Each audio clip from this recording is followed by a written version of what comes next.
गौरी और कालू की शादी को काफी समय हो गया था, लेकिन गौरी ने अभी तक अंडा नहीं दिया था। यही वजह थी कि कालू कौवा हर समय गौरी से लड़ाई करता रहता था। कालू जी, मुझे बहुत भूख लगी है, भोजन ले आओ मेरे लिए। तो मैं क्या करूं? मैं तेरा पेट भर भर के थक गया हूँ। ना जाने कब हमारे घोंसले में बच्चों की काएं काएं होंगी। आप क्या बोल रहे हो कालू जी? संतान का होना या ना होना मेरे बस की बात थोड़ी है। तू चुप कर जा, मैं जा रहा हूँ अपने मामा के पास। मेरे मामा ने मुझे बुलाया है। फिर कालू कौवा वहाँ से चला जाता है और गौरी कौवी चिड़िया के पास आकर कहती है, चिड़िया बहन, आज वो कालू फिर से मामा जी के पास गया है। वो जब भी अपने मामा जी के पास जाता है, उसके सर पर दूसरी शादी का भूत सवार हो जाता है। गौरी बहन, अगर हम मम्मा पक्षियों के पास संतान ना हो तो हमें यह सब तो बर्दाश्त करना पड़ता है। कालू का बुढ़ा मामा हर समय उसे उल्टी सीधी पट्टियां ही पढ़ाता रहता है। सुनो कालू, मैंने तुम्हारे लिए एक सुंदर सी कवि देख ली है। तुम कल आ जाना और उसे बिया कर ले जाना। लेकिन मामा जी, वो गौरी बहुत शोर करेगी। अगर वो ज्यादा शोर करे तो एक लगाना और फिर वो चुप कर जाएगी। जो होगा सब देख लिया जाएगा। हाँ ठीक है मामा जी, फिर मैं कल आ जाऊंगा और उस कौवी को ब्याह कर ले जाऊंगा। रात हो जाती है। कालू कौवा चुपचाप से अपने घोंसले में लेटा हुआ था। तब गौरी कहती है, क्यों कालू, तुम मामा जी के पास क्यों गए थे? क्या कोई काम था तुम्हें उनसे? क्यों? गौरी, पता चल जाएगा तुम्हें सुबह कि मैं वहाँ क्यों गया था। अभी चुप करके सो जाओ, मुझे भी नींद आ रही है। फिर ऐसे ही सुबह हो जाती है। तब कालू गौरी से कहता है, गौरी गौरी, मेरी शादी वाली पगड़ी कहाँ है? क्यों कालू जी, क्या तुम अपनी दूसरी शादी कर रहे हो? तो क्या मैं तुम जैसी बांझ कौवी को मुफ्त में ही पालता रहूं और भोजन खिलाता रहूं? मेरे मामा जी ने मेरे लिए एक सुंदर सी कौवी देखी है, मैं उससे अपनी दूसरी शादी करूंगा। ये कहकर कालू कौवा वहाँ से चला जाता है। तोता और चिड़िया गौरी के पास बैठे थे। तब तोता कहता है, गौरी, आज कालू सच स्वर कर कहाँ जा रहा था? और उसने तो शादी वाली पगड़ी भी पहनी हुई थी। कालू अपनी दूसरी शादी करने के लिए गया है। मरेगा वो कालू का बुढ़ा मामा, जरूर मरेगा।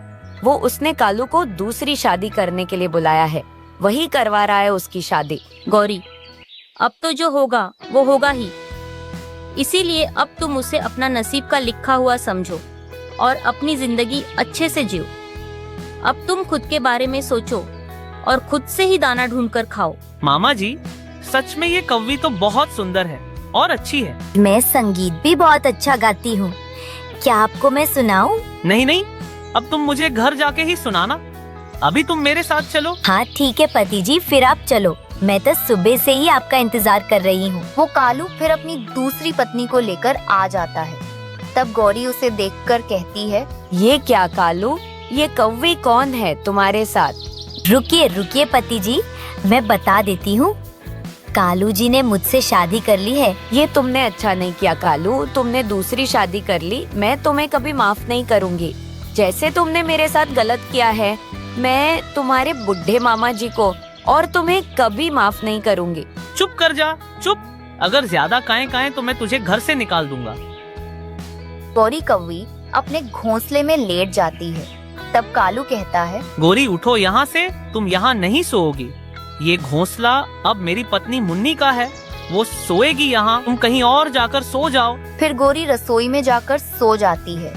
सुबह हो जाती है। कालू कौवा अपनी नई पत्नी मुन्नी के साथ नदी पर बैठा था। तब वो कहती है, कालू जी, आज मेरा मिठाई खाने को बहुत मन कर रहा है। पत्नी जी, तुम चिंता ना करो, तो तुम्हें मिठाई खानी है, मैं अभी लेकर आता हूँ। फिर कालू वहाँ से चला जाता है। तब पिंकी के पास उस कौवे का मामा आ जाता है और मुन्नी से कहता है, क्यों मुन्नी, क्या मेरा भांजा कालू हमारे जाल में अच्छे से फंस रहा है ना? हाँ, वो कौवा अच्छे से फंस रहा है। तुम आज रात को आ जाना, मैं सारा सामान लेकर और सारा इसका माल लेकर घर के बाहर मिल जाऊंगी। अब तुम जाओ, वो कौवा आ रहा है। फिर कालू का मामा चला जाता है और कालू मिठाई लेकर आ जाता है और वो मुन्नी से कहता है, ये लो पत्नी जी, देखो मैं तुम्हारे लिए मिठाई लाया हूँ। मैं क्या कह रही थी पति जी कि हमारे बच्चे भी होंगे, तो हमारे पास हमारे बच्चों को देने के लिए तो कुछ भी नहीं है। मेरी पत्नी, तुम उसकी चिंता मत करो, मेरे पास बहुत पैसा है। मैंने अपनी जितनी भी कमाई की है वो सब संभाल के रखी है अलमारी में। ये तो सही है पति जी, लेकिन फिर आपने अपनी अलमारी की चाबी कहाँ रखी है? वो तो मैंने अपने और तुम्हारे घोंसले के नीचे छिपा कर रखी है। ये लो, अब तुम ये मिठाई खाओ। फिर ऐसे ही रात भी हो जाती है। गौरी कौवी रसोई में सो रही थी और कालू भी सो जाता है। मुन्नी ने उसके घोंसले के नीचे से चाबी निकाल ली थी और वो अलमारी खोल लेती है। वो अलमारी में से कौवे की सारी जिंदगी की कमाई निकालकर एक संदूक में रख लेती है और वो उस कौवे के साथ वहाँ से चली जाती है। सुबह हो जाती है। सुबह कौवा उठता है तो वो कहता है, पत्नी जी, कहाँ हो तुम? ये क्या, मेरी अलमारी खुली है और इसमें मेरा पैसे नहीं है। ये सब कहाँ चला गया? गोरी, गोरी, तुम कहाँ हो? जल्दी आओ, मैं लुट गया, बर्बाद हो गया। वो मुन्नी तो चोर निकली। वो मेरी सारी जिंदगी की कमाई लेकर चली गई। मैं भी सोचूं कि उस छोटी उम्र की कौवी ने तुमसे शादी कैसे कर ली। उसने इसी सब के लिए की होगी। वो कालू कौवा बहुत रोता है और अपने किए पर पछताता है। फिर ऐसे ही कुछ समय बीत जाता है और गौरी एक अंडा देती है। उस अंडे में से बेटा कौवा बाहर निकलता है। वो दोनों पति पत्नी अपने बेटे के साथ खुशियां भरी जिंदगी बिताने लगते हैं। पक्षियों, आओ आओ, अचार ले जाओ। सभी प्रकार का अचार ले जाओ। स्वादिष्ट अचार ले जाओ। आम का, नींबू का, गाजर का, टमाटर का। कालू जी, मैं सुबह से आवाज लगाई जा रही हूँ, लेकिन पता नहीं आज पक्षी कहाँ चले गए हैं। आ ही नहीं रहे हैं। ये पक्षी भी बेवकूफ है। ताजी अचार खाते नहीं। जब अचार गल सड़ जाता है तो तब खरीदने आते हैं। बेचूंगी तो मैं सारा अचार जो गला सड़ा है उसे मैं अपने घर में थोड़ी ना रखूंगी। उसे भी इसी में मिलाकर बेच दूंगी। वो दोनों ऐसे बात कर रहे थे कि तभी वहाँ तोता भी आ जाता है। गौरी, मुझे जल्दी से 1 किलो ताज़ी स्वादिष्ट अचार दे दो।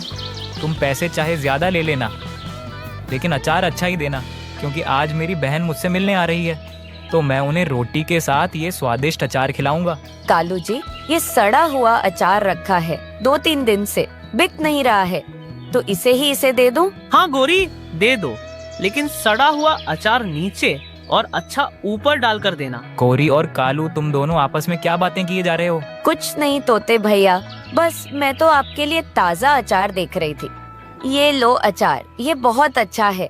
आपकी बहन खाकर खुश हो जाएगी। फिर तोता अचार लेकर वहाँ से चला जाता है। पक्षियों, अचार लो, ताजी ताजी बढ़िया स्वादिष्ट अचार। चल कालू, अब तुम्हारी बारी। खाने के समय पर तो तुम सारा खा जाते हो, लेकिन आवाज लगाने के वक्त पर चुप करके बैठ जाते हो। वो दोनों कौवे बहुत शैतान थे। वो पक्षियों को सड़ा हुआ अचार बेचते थे। अच्छा तो थोड़ा ही उसमें डालते थे। गुड़िया के पापा, देखो, गौरी ने मुझे सारा का सारा ही अचार सड़ा हुआ दे दिया। इसमें कितने कीड़े हैं? तुम्हें अच्छे से पता है उन दोनों का। तुमसे कितनी बार कहा है कि उनके पास अचार अच्छे से देख लिया करो। मुझे क्या पता था कि वो ऐसा करेंगे। मैं तो जैसे ही गई तो कालू ने मुझे बातों में लगा दिया और गौरी ने सारा सड़ा हुआ अचार मुझे दे दिया। लेकिन कोई बात नहीं, मैं जाती हूँ और उनसे बोलकर आती हूँ। कोई लड़ाई ना लेना उनसे, वो तो लड़ने के लिए हर समय तैयार बैठे रहते हैं। नहीं, इसमें लड़ाई वाली बात तो कोई है ही नहीं। मैं अभी आती हूँ। फिर चिड़िया अचार लेकर वापस कालू और गौरी की तरफ आती है। देखो कालू, ये चिड़िया वापस क्यों आ रही है? ये अभी तो हमारे पास से अचार लेकर गई थी। गोरी, मैंने तुमसे कितनी बार कहा है कि ये सड़ा हुआ अचार सभी पक्षियों को मिक्स करके थोड़ा थोड़ा दिया करो, लेकिन तुमने तो सारा उस चिड़िया को दे दिया। देखो गौरी बहन, आपका ये अचार कितना सड़ा हुआ है। मैंने आपको पैसे पूरे दिए थे, लेकिन आप इतना बेकार अचार दोगी तो मैं नहीं ले पाऊंगी। आप मुझे मेरे पैसे वापस कर दो। मुझे नहीं चाहिए ये सड़ा गला अचार।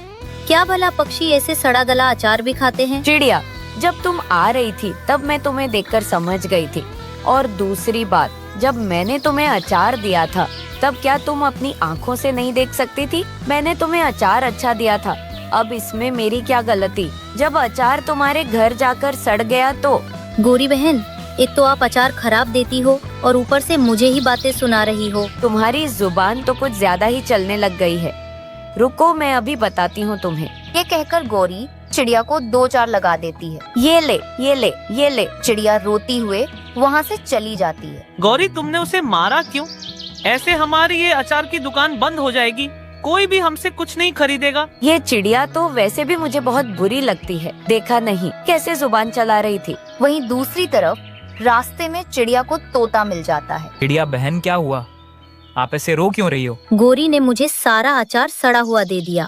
जब मैं उसे वापस करने गई तो उसने मुझे अपनी चोंच से बहुत मारा। ये देखो चिड़िया, मैं भी उससे अचार लेकर आया था, सारा सड़ा हुआ दे दिया है।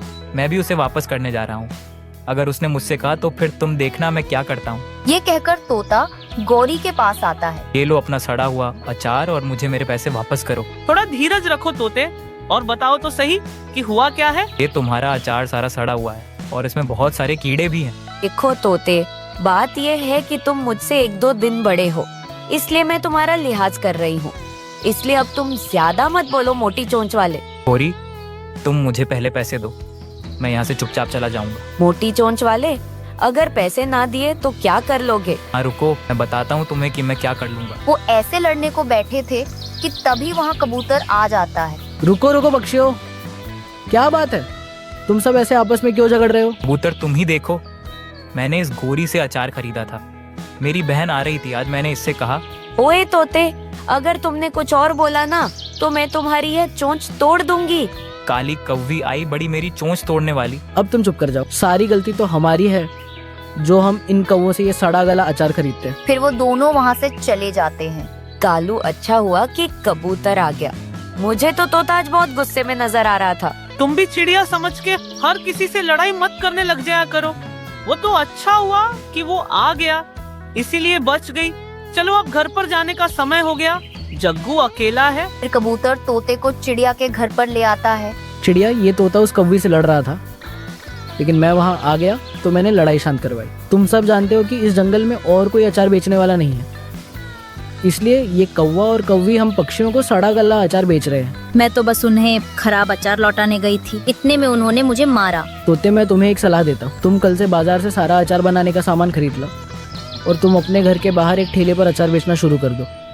ऐसे पक्षी गौरी और कालू से अचार नहीं खरीदेंगे और ऐसे पक्षियों की लड़ाई भी बंद हो जाएगी और सभी पक्षियों को ताजी ताजी अचार भी खाने को मिलेगा। मैं तो कहता हूँ चिड़िया, तुम भी इसके साथ मिलकर अचार बेचना। हाँ तोते भैया, कबूतर भैया एकदम ठीक कह रहे हैं। हम दोनों आधे आधे पैसे कर लेते हैं और दोनों मिलकर अचार बेचते हैं। फिर देखना सभी पक्षी हमसे अचार खरीदेंगे। कालू और गोरी के पास तो कोई भी नहीं जाएगा। ये तो बहुत बढ़िया उपाय दिया है कबूतर तुमने। अब मैं देखता हूँ कि ये गोरी कैसे बेचती है पक्षियों को अपना सड़ा हुआ अचार। हम कल से ही काम शुरू कर देते हैं। फिर उसके बाद तोता बाजार से अचार बनाने का सामान खरीद लाता है और चिड़िया अचार बनाती है। फिर वो दोनों मिलकर अगले दिन से ही अचार बेचना शुरू कर देते हैं। तोते और चिड़िया बहन, आपका अचार तो बहुत ही अच्छा है और ये ताज़ा भी है। मैं आपके इस अचार के बारे में जंगल के सभी पक्षियों को बताऊंगी और फिर सब आपसे अचार खरीदेंगे। वैसे भी गोरी तो सड़ा हुआ अचार बेचती है। जंगल के सभी पक्षी उनसे अचार खरीदने आते हैं। गौरी और कालू से ऐसा कोई पक्षी नहीं था जो पीटा ना गया हो, इसलिए वे सब चिड़िया और तोते के पास आकर अचार खरीदते हैं। फिर इस तरह जंगल के सभी पक्षी उन दोनों से अचार खरीदते हैं। वो दोनों अचार बेचकर अच्छे खासे पैसे कमाते हैं। वहीं दूसरी तरफ कालू और गौरी ये सब देखकर जल रहे थे और उन्हें बिल्कुल भी अच्छा नहीं लग रहा था। उनके पास अब मक्खियों के अलावा कोई नहीं आ रहा था। इस तरह उन्हें अपनी गलती का भी पछतावा हो जाता है। मेरे अंडों से अब तो कुछ ही दिनों में बच्चे भी बाहर आ जाएंगे। फिर मैं अपने बच्चों का बहुत ध्यान रखूंगी। उन्हें खाने के लिए मीठे मीठे फल दिया करूंगी। अपने बच्चों को किसी चीज की कोई कमी नहीं होने दूंगी। मुझे अभी बहुत जोरों की प्यास लग रही है, तो ऐसा करती हूँ, मैं नदी से पानी पियाती हूँ और अपने अंडों को पत्तों से छिपा देती हूँ ताकि मेरे अंडे किसी को न दिखें। ये कहकर रानू तो अपने अंडों को पत्तों से ढक देती है और फिर नदी से पानी पीने चली जाती है। दूर बैठा कालू कौवा ये सब कुछ देख रहा था। चलो अच्छा हुआ कि अब ये चिड़िया यहाँ से चली गई। मैं काफी समय से इसके अंडों को खाने के लिए इंतजार कर रहा था। अब मैं जल्दी से जाता हूँ और इसका एक अंडा लेकर अपने घर जाऊंगा और फिर ऑमलेट बनाकर खाऊंगा। वैसे भी काफी समय से मैंने ऑमलेट बनाकर नहीं खाई है। कालू कौवा चिड़िया के अंडों के पास आता है और उसका एक अंडा लेता है और उसे घर लेकर आता है। घर लाकर वो अंडा फोड़कर तवे पर डालता है और फिर ऑमलेट बनाता है।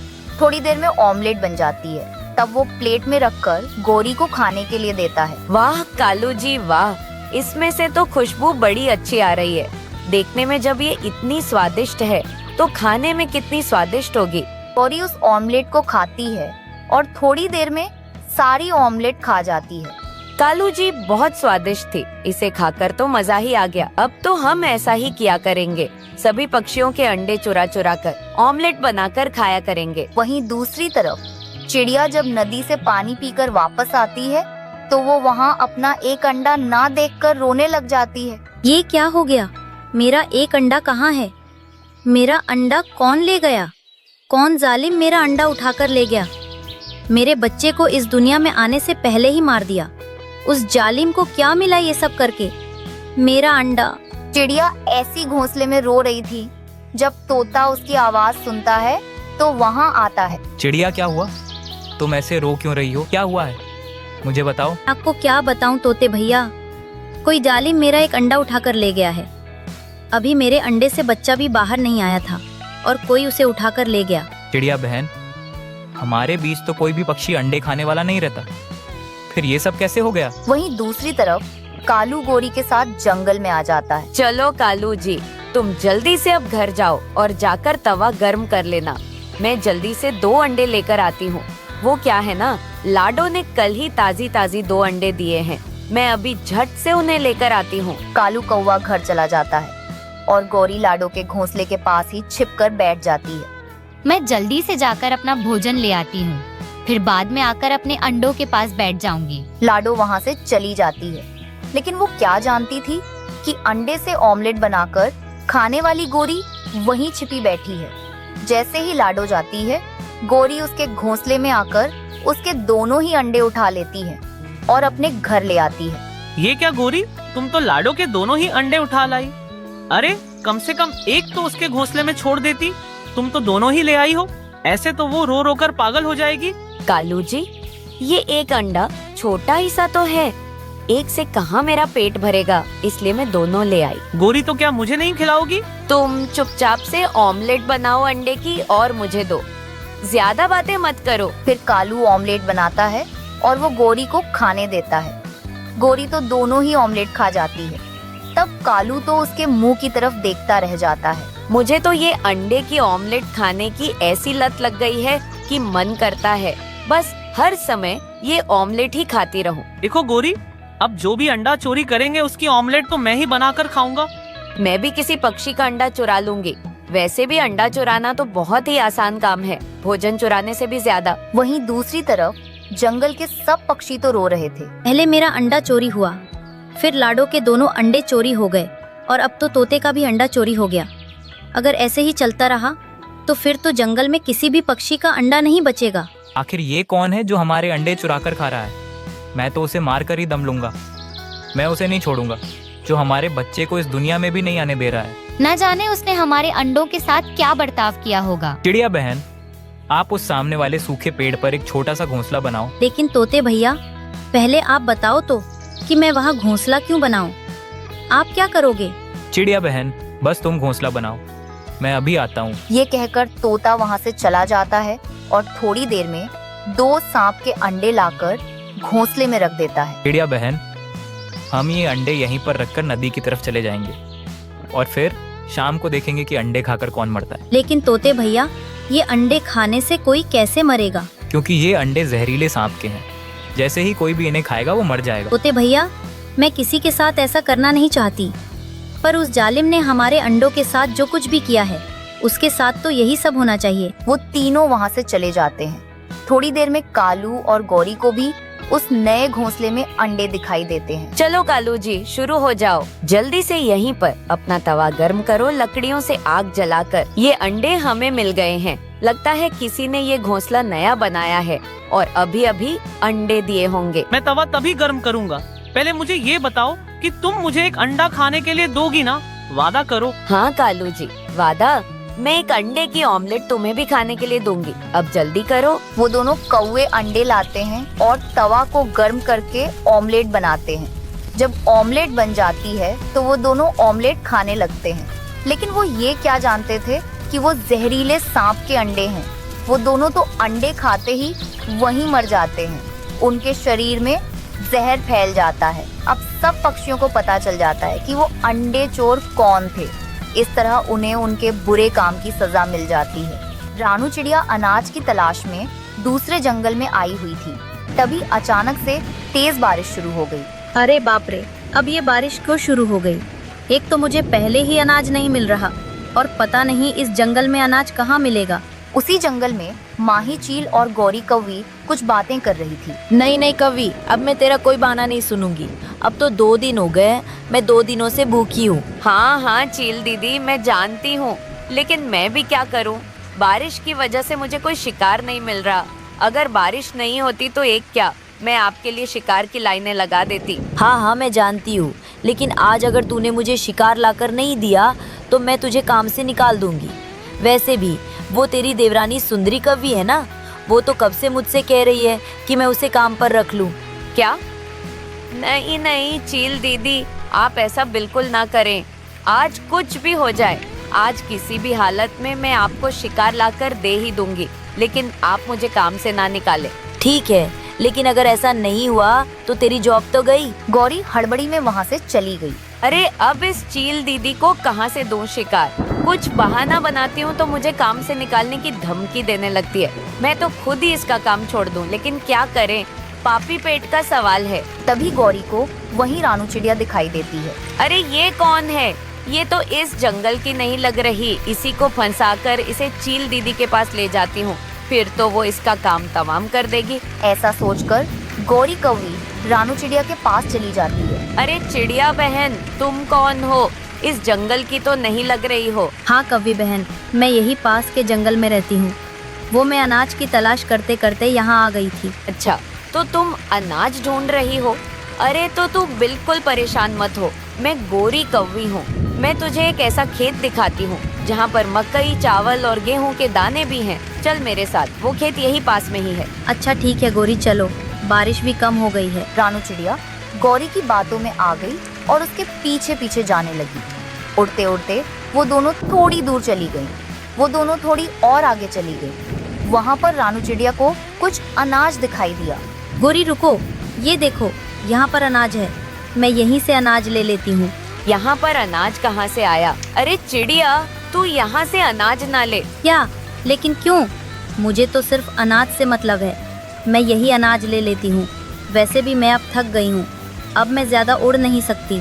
अरे मैंने एक बार कहा ना, तू ये अनाज मत ले, मेरी जॉब चली जाएगी। अरे ये तुम क्या बड़बड़ा रही हो? अरे चिड़िया बहन, मैं तो तुम्हारे फायदे के लिए ही कह रही थी। वहाँ पर बहुत सारा अनाज है। ये अनाज तो तुझे एक दिन भी नहीं चलेगा, बाद में तुझे फिर से अनाज ढूंढने बारिश में जाना पड़ेगा। इसीलिए कह रही हूँ, वहाँ पर चलो, वहाँ के अलग अलग प्रकार के दाने इकट्ठा कर लेना, फिर तो तुझे 2-3 महीनों तक देखने की भी जरूरत नहीं। अच्छा ठीक है, चलो। गौरी रानू को भला फुसलाने में अपनी जी जान लगा रही थी, लेकिन इधर माही चील गौरी की राह देखकर परेशान हो गई। अरे पता नहीं ये कवि कहाँ मर गई, शायद किसी पेड़ पर खर्राटे मार रही होगी। इसके भरोसे रही तो भूखी मर जाऊंगी। माही चील शिकार ढूंढने चली गई। मुझे तो इस कवि पर शक हो रहा है, न जाने ये मुझे कहाँ ले जा रही है।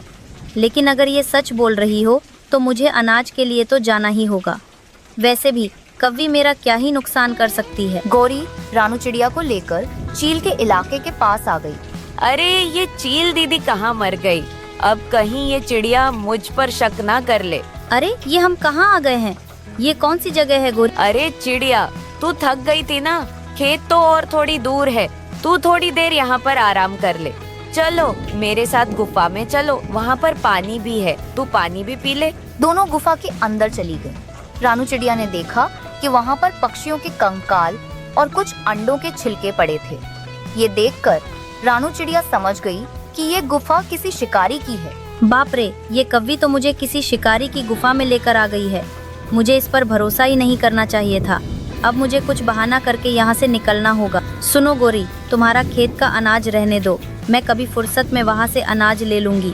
अभी मैं चलती हूँ। अरे इस चील की बच्ची को तो मैं नहीं छोड़ूंगी, पता नहीं कहाँ मर गई है। अब मैं इस चिड़िया को और रोक कर नहीं रख सकती। चिड़िया वहाँ से जाने ही वाली थी तभी माही चील वहाँ पर आ गई। अरे रुको रुको चिड़िया रानी, कहाँ जा रही हो?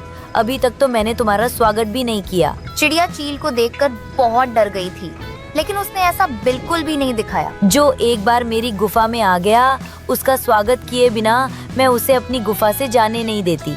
अरे चील दीदी, स्वागत का रहने दीजिए। वो क्या है ना, मेरे बच्चे उस पेड़ पर मेरी राह देख रहे होंगे। मैं उन्हें जाकर लेकर आती हूँ। क्या बच्चे? कहाँ है तुम्हारे बच्चे? अरे कव्वी, तुम जिस पेड़ पर मुझे मिली थी, उसी पेड़ की खोखर में मेरे बच्चे हैं। वो क्या है ना, आपने अनाज का बोला था, तो मुझे लगा कि यही पास ही होगा, इसीलिए मैं उन्हें अपने साथ नहीं लाई। अच्छा, तो चील दीदी, इसके साथ इसके बच्चों का भी हमें स्वागत करना चाहिए। वाह वाह, आज तो चिड़िया के साथ उसके नरम नरम बच्चे भी खाने को मिलेंगे। हाँ हाँ गोरी, चलो चिड़िया, हम भी तुम्हारे साथ चलते हैं। हाँ क्यों नहीं, चलिए। गोरी और चील भी चिड़िया के पीछे पीछे जाने लगी। उड़ते उड़ते रानू चिड़िया एक पेड़ पर बैठ गई। कौवी और चील भी वहाँ पर बैठ गई। चिड़िया, क्या इस पेड़ पर है तुम्हारे बच्चे? अरे नहीं नहीं चील दीदी, मैं तो ये फल देखकर रुक गई। ये फल बड़े रसीले होते हैं और खाने में भी बड़े मीठे होते हैं, तो सोचा बच्चों के लिए ले लूं। अच्छा, अरे मैंने तो आज तक ये फल खाया ही नहीं। चील दीदी, मुझे तो बड़ी भूख लगी है, क्या मैं ये फल खा लूं? अच्छा ठीक है, खा ले गोरी। गोरी उस पेड़ के 2-3 फल तोड़कर खाने लगती है। उसे वो फल बहुत स्वादिष्ट लगे। अरे वाह वाह, क्या बात है, वाह बड़े मीठे हैं। चील दीदी, मैं तो कहती हूँ आप भी ये फल खा ही लीजिए, फिर बाद में पछताना पड़ेगा। अच्छा, वैसे दिखने में तो बड़े स्वादिष्ट लग रहे हैं, मैं भी एक फल खा ही लेती हूँ। चिड़िया, तू भी खा ले। नहीं, मैं अपने बच्चों के लिए ले लूंगी, आप खाइए। चील को भी फल बहुत अच्छे लगते हैं। गोरी और चील मिलकर बहुत सारे फल खा जाती हैं। गोरी और चील वहीं पर बेहोश हो जाती हैं। असल में वो नशीले फल थे, जिन्हें खाने से अच्छे पंछी भी गहरी नींद में चले जाते हैं, जैसे अभी चील और गोरी चली गई हैं। चिड़िया ने बड़ी होशियारी से बड़ी मुसीबत पर मात कर दी। अरे बाप रे, अच्छा हुआ आते वक्त मैंने ये पेड़ देख लिया था और माँ ने मुझे इस पेड़ के बारे में भी सब बताया था।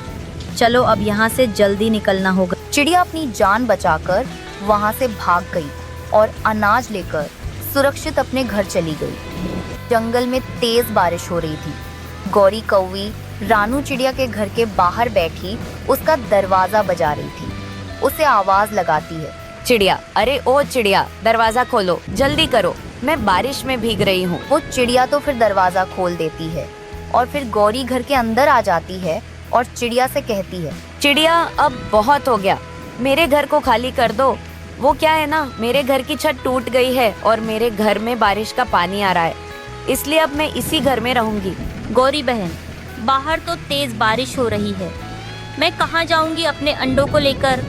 गौरी बहन, जब मैं यहाँ आई थी तब आपने मुझे ये घर रहने के लिए दिया था, अब मैं कहाँ जाऊंगी। चिड़िया, तब मुझे इस घर की जरूरत नहीं थी, इसलिए मैंने तुम्हें दे दिया था, अब तुम जाओ, अब मैं इसमें रहूंगी। सुनो गौरी बहन, आप मुझे शाम तक का समय दे दो।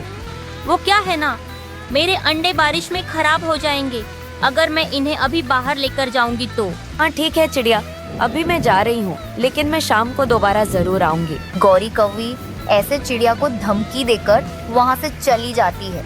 वो बेचारी चिड़िया बहुत परेशान हो जाती है।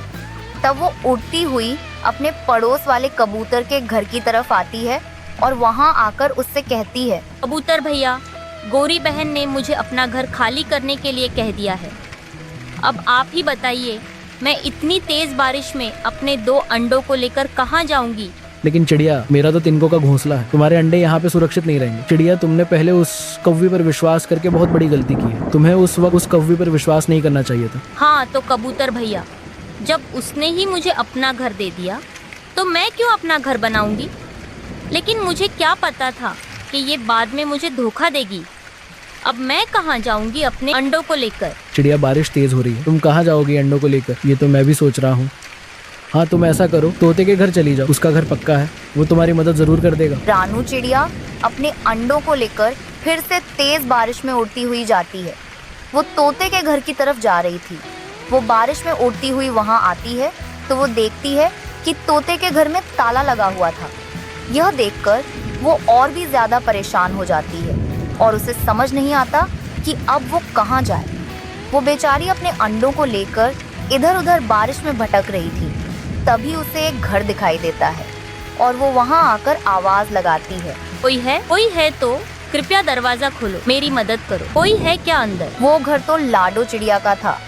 जब वो रानू की आवाज सुनती है तो दरवाजा खोलकर बाहर आ जाती है और रानू से कहती है, रानू चिड़िया, तुम इतनी तेज बारिश में यहाँ क्या कर रही हो? और ये क्या, तुम तो अपने अंडों को भी साथ लेकर घूम रही हो? मैं तुम्हें क्या बताऊं लाडो, मेरा घर तो बहुत पहले टूट गया था। मैं एक कौवी के घर में रहती थी, लेकिन अब उसने भी अपना घर ले लिया है और मैं कहाँ जाऊं इस तेज बारिश में। तुम मुझे अपने घर में थोड़ी जगह दे दो ताकि मैं अपने अंडों को तुम्हारे घर में रख सकूं। रानू, मैं तुम्हारे अंडों को अपने घर में रख तो लेती, लेकिन मेरा घर तो पहले ही बहुत कमजोर है और बहुत छोटा है। अगर मेरा घर टूट गया तो साथ में तुम्हारे अंडे भी टूट जाएंगे, इसलिए मैं तुम्हारे अंडों को अपने घर में नहीं रख सकती। ये कहकर लाडो दरवाजा बंद कर लेती और अपने घर के अंदर चली जाती है। रानू तो बहुत ज्यादा परेशान हो जाती है। वो फिर से अपने अंडों को लेकर इधर उधर भटकने लगती है। तब वो उड़ते हुए इंसानों की बस्ती की तरफ निकल जाती है। वहीं कौवा कौवी घर में बैठे थे। तब वो आपस में बात कर रहे थे। गौरी, तो क्या उस चिड़िया ने हमारा घर खाली कर दिया? तुम उसे बोल आई हो? हाँ कालू जी, मैं उसे बोल आई हूँ। वो शाम तक घर खाली कर देगी हमारा, और लगता है उसने अब भी कर दिया हो। मैं उसे अच्छी धमकी देकर आई हूँ। गौरी, अगर वो शाम तक घर खाली ना करे तो उसके अंडों को उठाकर बाहर फेंक देना। वहीं दूसरी तरफ रानू चिड़िया तो अपने अंडों को लेकर रोती हुई किसान की पत्नी के घर की तरफ चली जाती है। वहां पहुंचकर वो एक जगह बैठ जाती है और किसान की पत्नी को आवाज लगाती है। माँ जी, आप कहाँ हैं? अंदर हैं क्या? अगर अंदर हैं तो बाहर आओ। चिड़िया की आवाज सुनकर वो किसान की पत्नी बाहर आती है और चिड़िया से कहती है, अरे छोटी चिड़िया, क्या हुआ है? तुम इतनी तेज बारिश में अपने 2 अंडों को लेकर यहाँ क्या कर रही हो? ऐसी बारिश में क्यों भीग रही हो? माँ जी, तो मैं कहाँ जाऊँ? मेरे पास खुद का घर नहीं है। मैं एक कौवी के घर में रहती हूँ। उसने भी अब अपने घर में रहने से मना कर दिया। उसने बस शाम तक का समय दिया है। शाम तक अगर मुझे कोई रहने की जगह ना मिली तो मैं बेघर हो जाऊंगी। रानू चिड़िया ऐसे रोती हुई किसान की पत्नी को अपनी सारी बातें बता देती है। तब वो किसान की पत्नी कहती है, चिड़िया, तुम चिंता मत करो। मेरे खेत में तरबूज की फसल हो रही है और बहुत ही बड़े बड़े तरबूज लगे हुए हैं। कुछ तरबूज पक गए हैं। ऐसा करो, तुम उनमें से एक बड़ा तरबूज ले लो और उसका खोखला करके उसमें घर बनाकर उसी में रह लो। माँ जी, आपका बहुत बहुत धन्यवाद मुझे ये उपाय देने के लिए। मैं आपका ये एहसान कभी नहीं भूलूंगी। चिड़िया, इसमें एहसान की क्या बात है? ये तो मेरा फर्ज है। तुम जाओ, अब ले जाओ उस तरबूज को और उसमें खोखला करके घर बना लो। तुम वहाँ से तरबूज लेकर खा भी सकती हो। फिर रानू चिड़िया उसके खेत की तरफ जाती है और वहाँ से एक बड़ा तरबूज लेकर आती है और फिर उसका खोखला करके उसमें घर बनाती है। थोड़ी देर में उसका तरबूज घर बनके तैयार हो जाता है और फिर वो अपने अंडों के साथ अपने तरबूज के घर में बैठ जाती है। इस तरह वो बारिश से भी बच जाती है और तरबूज के बने हुए घर में खुशी खुशी रहने लगती है। गुड़िया बेटी, सभी पक्षियों ने अपने अपने घर बना लिए, लेकिन अभी तक हमने अपना घर नहीं बनाया है। अगर बरसात का मौसम शुरू हो गया तो हम क्या करेंगे? मम्मा, आपने मुझे सब कुछ तो सिखाई दिया है। मैं आज से ही घर बनाने का काम शुरू कर देती हूँ। लेकिन गुड़िया, पहले तुम पहाड़ों की तरफ कबूतर के पास जाओ। वो मौसम की जानकारी देने वाला कबूतर है और उससे तुम पूछ कर आओ कि बारिश होने में अभी कितना समय और बाकी है, कब तक होगी बारिश। मम्मा, जो पहाड़ पश्चिम की तरफ है वहाँ पर? गुड़िया, वहीं पर रहता है वो कबूतर। फिर गुड़िया अपनी मम्मा की ये बात सुनकर वहाँ से चली जाती है।